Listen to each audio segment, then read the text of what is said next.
अब हम बात करेंगे लैन कंपोनेंट्स के बारे में। लैन कंपोनेंट्स यानी कि लैन के अवयव।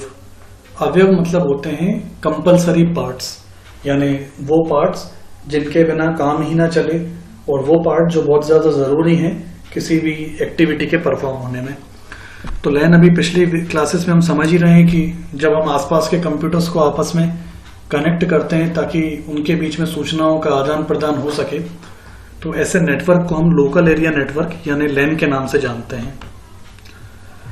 अब इसी लैन को बनाने में या यूं कहें कि आसपास के कंप्यूटरों को कनेक्ट करने में जो पार्ट्स बहुत ज्यादा मैंडेटरी हों, मतलब जिनके बिना काम ही ना चले, तो ऐसे पार्ट्स को कंपोनेंट्स ऑफ लैन कहा जाता है। अब जैसे मैं वायर्ड नेटवर्क की बात करूं, वायर्ड WIRED वायर्ड नेटवर्क मतलब वो नेटवर्क जो हम तार के थ्रू बनाते हैं, केबल के थ्रू बनाते हैं। मैं वायर्ड इसलिए बोल रहा हूं क्योंकि जरूरी नहीं है कि नेटवर्क बनाने के लिए वायर का इस्तेमाल हो। वायरलेस यानी कि बिना वायर के भी नेटवर्क बन सकता है। जैसे आप मोबाइल से मोबाइल ब्लूटूथ के हेल्प से कनेक्ट करते हैं तो केबल लगाने की जरूरत नहीं होती, वाईफाई के थ्रू कनेक्ट करते हैं। तो ब्लूटूथ हुआ, वाईफाई हुआ, ये सभी वायरलेस कनेक्टिविटीज हैं, यानी कि बिना किसी वायर के भी डिवाइसेस को आपस में कनेक्ट किया जा सकता है। फिलहाल मैं यहाँ वायर्ड का नेटवर्क की बात कर रहा हूँ, मतलब वो नेटवर्क जो केबल के थ्रू कनेक्ट करके, यानी कंप्यूटरों के बीच में केबल लगा करके नेटवर्क बनाया जाए। तो ऐसे नेटवर्क में स्वाभाविक है कि केबल की जरूरत तो पड़ेगी, बिना केबल के तो वायर्ड नेटवर्क हो ही नहीं सकता। तो लैन कंपोनेंट्स के कुछ एग्जांपल्स दिए हैं, जैसे कि केबल एक बहुत कंपलसरी कंपोनेंट है अगर हम केबल वाले नेटवर्क की बात करें। ऐसे ही NIC, NOS जिनके बारे में हम आगे पढ़ेंगे, लेकिन अभी फिलहाल आप यूं समझ लीजिए कि लैन बनाते समय जो पार्ट्स बहुत ज्यादा कंपलसरी हैं, जिनके बिना काम हो ही नहीं सकता, जिनके बिना लैन बन ही नहीं सकती, ऐसे पार्ट्स को कंपोनेंट्स कहा जाता है, कंपोनेंट्स ऑफ लैन। और वो कंपोनेंट्स ये हैं सबसे पहले मीडिया, जो मैंने आपको बताया, केबल। अब जब वायर्ड नेटवर्क बनाया जाता है तो उस नेटवर्क में सूचनाओं का आदान प्रदान केबल के थ्रू होता है। तो उस समय केबल की भूमिका माध्यम की होती है और उसी माध्यम को यहाँ पर मीडिया कहा गया है। तो यहाँ केबल को ही हम मीडिया के नाम से जानते हैं, यही चीज नीचे बताई हुई है। Network cable is considered as media. Network cable को ही मीडिया कहा गया है क्योंकि केबल के माध्यम से ही हम सूचनाओं का आदान प्रदान होने दे पाते हैं, या इन्हीं के माध्यम से ही इंफॉर्मेशंस का गिव एंड टेक होता है। इस डायग्राम में आपको ये केबल्स के बारे में बताया है। तो केबल्स के रूप में हम कोएक्सियल केबल का भी इस्तेमाल कर सकते हैं, फाइबर ऑप्टिक्स का भी इस्तेमाल कर सकते हैं। पिछले वीडियोस में जब हमने केबल्स के टाइप्स के बारे में पढ़ा था, ट्विस्टेड केबल, कोएक्सियल केबल और फाइबर ऑप्टिक्स के बारे में, तब हमने इसको डेप्थ में समझा था। फिलहाल मैं फिर भी आपको मोटे तौर पे ये याद दिला दूं कि जो डिस्क की आप केबल देखते हैं, डिस्क वाली केबल, वो एक्चुअली कोएक्सियल केबल है। यही केबल नेटवर्क में भी इस्तेमाल में ली जा सकती है। और कोएक्सियल केबल से ज्यादा हाई कैपेसिटी केबल की हम बात करें तो फाइबर ऑप्टिक्स उससे ज्यादा कैपेसिटी की केबल है। डेटा ट्रांसफर रेट इसमें अच्छा होता है, सूचनाएं ज्यादा सुरक्षित रहती हैं, डेटा फास्ट ट्रांसफर होता है, लेकिन इसकी कॉस्ट भी ज्यादा है फाइबर ऑप्टिक्स की। खैर, आप कोएक्सियल केबल का इस्तेमाल करें या फाइबर ऑप्टिक्स का इस्तेमाल करें, यह आप पे निर्भर है। लेकिन समानता दोनों में यह है कि दोनों ही केबल नेटवर्क में यूज में ली जा सकती हैं और इसलिए इन्हें मीडिया कहा गया है और लैन का एक कंपलसरी पार्ट माना गया है। लैन के अगले कंपलसरी पार्ट की अगर हम बात करें तो वो है NIC यानी कि नेटवर्क इंटरफेस कार्ड। अब आप यूं समझिए कि जब हमें कंप्यूटर को नेटवर्क से कनेक्ट करना होगा तो कंप्यूटर है हमारे पास और केबल भी है, लेकिन केबल हम लगाएं कहाँ? जैसे कीबोर्ड का अपना एक सॉकेट लगा रहता है तो कीबोर्ड को सॉकेट में पुटअप कर देते हैं USB पोर्ट में। माउस का भी अपना पोर्ट होता है, PS2 पोर्ट गोल सा, उसमें आप माउस की केबल लगाते हैं। USB माउस है तो USB पोर्ट में लगाते हैं। पेन ड्राइव आपको लगाना है तो पेन ड्राइव के लिए USB पोर्ट है आपके पास। प्रिंटर लगाना है तो प्रिंटर के लिए प्रिंटर वाला पोर्ट है आपके पास। कंप्यूटर सिस्टम की बात हो रही है यहाँ, तो कंप्यूटर सिस्टम में पोर्ट्स लगे हुए रहते हैं जिनमें आप केबल्स को कनेक्ट करते हैं। अब सवाल ये पैदा होता है कि जब हमें कंप्यूटर को नेटवर्क से कनेक्ट करना है तो कंप्यूटर हमारे पास है, केबल भी हमारे पास है, लेकिन केबल लगाएं कहाँ? तो कंप्यूटर सिस्टम में आप पीछे की ओर देखेंगे तो आपको इस तरह का ये एक सॉकेट मिलेगा। इस तरह का सॉकेट आपको पीछे दिखाई देगा। इसमें आपको केबल अटैच करनी है इस सॉकेट के अंदर।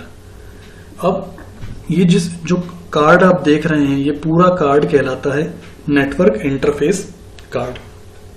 यूं समझ लीजिए कि अभी के समय में डेवलपमेंट ऐसा हो चुका है कि अब इन कार्ड्स की जरूरत होती नहीं है।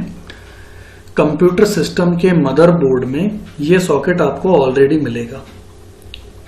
फिर से एक बार बता दूं, अब इतनी टेक्नोलॉजी आगे बढ़ चुकी है कि इन कार्ड्स को हमें स्पेशली खरीदना नहीं पड़ता है।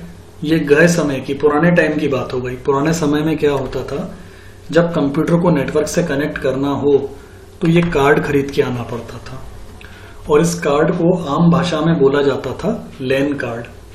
ये लैन कार्ड खरीद के आते थे और मदरबोर्ड में इसको अटैच कर देते थे। ये जो पार्ट आप देख रहे हो, ये पार्ट मदरबोर्ड में अटैच हो जाता था और ये सिरा बाहर दिखाई देता था और इस सिरे में केबल कनेक्ट हो जाती थी।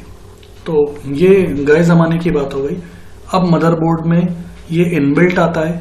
इनबिल्ट मतलब अब आपको एनआईसी खरीदने की जरूरत नहीं है। ऑलमोस्ट आपको लैपटॉप पर भी ये स्लॉट ऑलरेडी दिखेगा।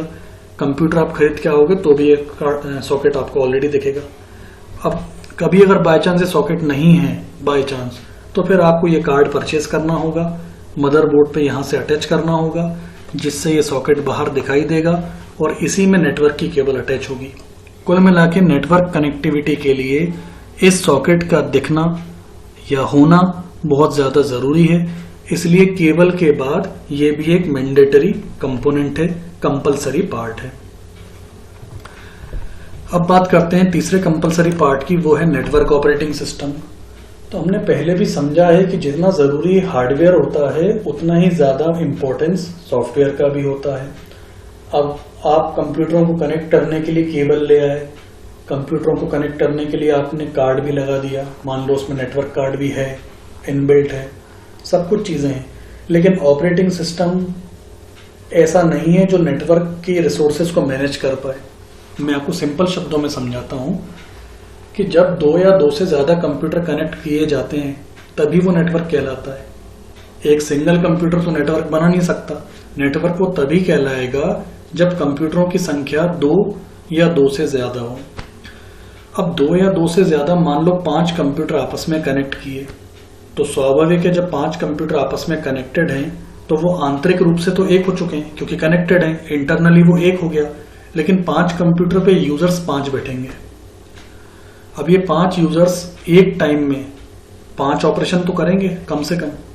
एक यूजर एक ऑपरेशन करेगा तो 5 यूजर कम से कम 5 ऑपरेशन करेंगे। अब 5 ऑपरेशन एक टाइम में तो 5 रिक्वेस्ट जनरेट होंगी, 5 तरह के इंस्ट्रक्शन, 5 तरह के निर्देश जनरेट होंगे। अब इन निर्देशों को जनरेट करने के बाद जो ये रिक्वेस्ट ऑपरेटिंग सिस्टम के पास जाएंगी तो ऑपरेटिंग सिस्टम भी इस काबिल होना चाहिए कि वो 5 अलग अलग तरह की रिक्वेस्ट को ले पाए, उन्हें रिस्पॉन्स कर पाए। स्वाभाविक है मल्टी यूजर ऑपरेटिंग सिस्टम चाहिए रहेगा। सिंगल टास्किंग ऑपरेटिंग सिस्टम से तो काम चलेगा नहीं। आपने डॉस देखा हुआ है, डॉस में एक टाइम में केवल एक कमांड चलती है, तो 5 वो एक से ज्यादा 2 कमांड नहीं ले सकता एक साथ, तो 5 यूजर की रिक्वेस्ट कहां से मैनेज करेगा। तो डॉस में तो कहीं से भी नेटवर्किंग ऑपरेटिंग सिस्टम की शक्ति है ही नहीं। तो विंडोज भी ठीक है, आप विंडोज को भी नेटवर्क ऑपरेटिंग सिस्टम के तौर पे यूज कर सकते हो, लेकिन विंडोज के सभी वर्जन्स भी इतने कैपेबल नहीं है कि वो नेटवर्क पर पूरी सक्षमता से काम कर पाए, क्योंकि बहुत सारे यूजर्स से रिक्वेस्ट लेना, उन सबकी रिक्वेस्ट को मैनेज करना, उन सबके जवाब देना, इसमें थोड़े ज्यादा अच्छे ऑपरेटिंग सिस्टम की जरूरत है। तो ऐसे ऑपरेटिंग सिस्टम जो इस वातावरण का प्रबंधन कर सकें, जो इस वातावरण में रहकर यूजर्स को मैनेज कर सकें, ऐसे operating system network operating systems के नाम से जाने जाते हैं। विंडोज के भी कुछ स्पेशल एडिशंस हैं जो स्पेशली इसी वातावरण के लिए डिजाइन किए हुए हैं, जैसे विंडोज सर्वर 2003, या विंडोज़ का सर्वर 2008, विंडोज़ का NT वर्जन था। इसके अलावा लिनक्स एक आइडियल नेटवर्क ऑपरेटिंग सिस्टम है, बहुत आदर्श ऑपरेटिंग सिस्टम है।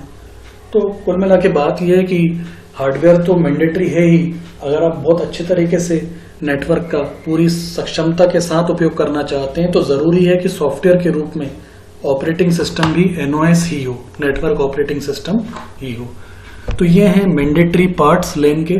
पहला मैंने आपको बताया मीडिया यानी कि केबल, दूसरा मैंने आपको बताया नेटवर्क इंटरफेस कार्ड जिसे हम आमतौर पर LAN कार्ड के नाम से भी जानते हैं, और तीसरा सॉफ्टवेयर के रूप में एक परफेक्ट नेटवर्क ऑपरेटिंग सिस्टम हो तो बहुत ज़्यादा बेटर है।